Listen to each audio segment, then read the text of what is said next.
মই মানে ৰাইজৰ দলৰ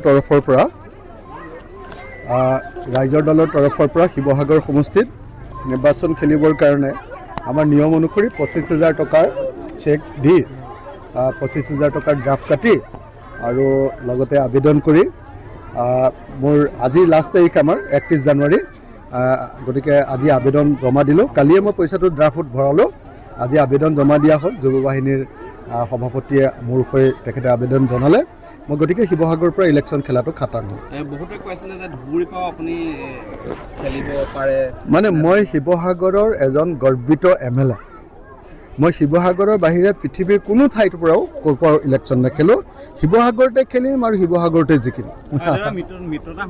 1 ফেব্ৰুৱাৰী তাৰিখৰ দিনা পুৱা 9 বজাত আমাৰ কেন্দ্ৰীয় কাৰ্যালয়ত বিৰোধী দলসমূহৰ মিত্ৰতা সন্দৰ্ভত আমি বৈঠক আয়োজন কৰিছোঁ। খুব বিশেষ জৰুৰী বৈঠক। এই বৈঠকতে কাইলৈ সিদ্ধান্ত গ্ৰহণ কৰা হ'ব যে মিত্ৰতা সন্দৰ্ভত কি সিদ্ধান্ত হ'ব।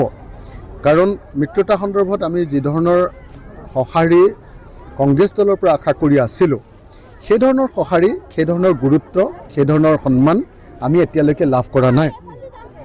গতিকে আমি কাইলৈ ৰাতিপুৱা 9 বজাৰ পৰা আমি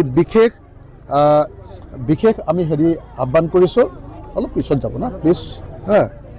তো আমি বিশেষ আপোনাৰ বিশেষ কাৰ্যনিৰ্বাহক বৈঠক আয়োজন কৰিছোঁ। আৰু বিশেষ কাৰ্যনিৰ্বাহক বৈঠকত এতিয়া চেলফি নামাৰিব না প্লিজ। বিশেষ কাৰ্যনিৰ্বাহক বৈঠকত আমি কাইলৈ সিদ্ধান্ত ল'ম। কাইলৈ কাৰ্যনিৰ্বাহকে যি সিদ্ধান্ত লয় সেইটোৱে চূড়ান্ত আৰু কাইলৈ কাৰ্যনিৰ্বাহকতে আচলতে আমাৰ বিৰোধী দল কংগ্ৰেছৰ সৈতে বা বিৰোধী ঐক্যমঞ্চৰ সৈতে আমাৰ যিটো মিত্ৰতা সেই সন্দৰ্ভত চূড়ান্ত সিদ্ধান্ত ল'বৰ কাৰণে কাইলৈ আমি একযোগিতা আয়োজন কৰিছোঁ। কাৰ্যালয়ত গুৱাহাটীৰ কেন্দ্ৰীয় কাৰ্যালয়ত ৰাইজৰ দলৰ ৰাতিপুৱা 9টা বজাৰ পৰা হ'ব। 2টা বজাত সংবাদমেল আয়োজন কৰি আমি আপোনালোকক আমাৰ চূড়ান্ত খবৰটো জনাই দিম। মই যামেই এতিয়া ৰাতি, ময়ো গৈ আছোঁ।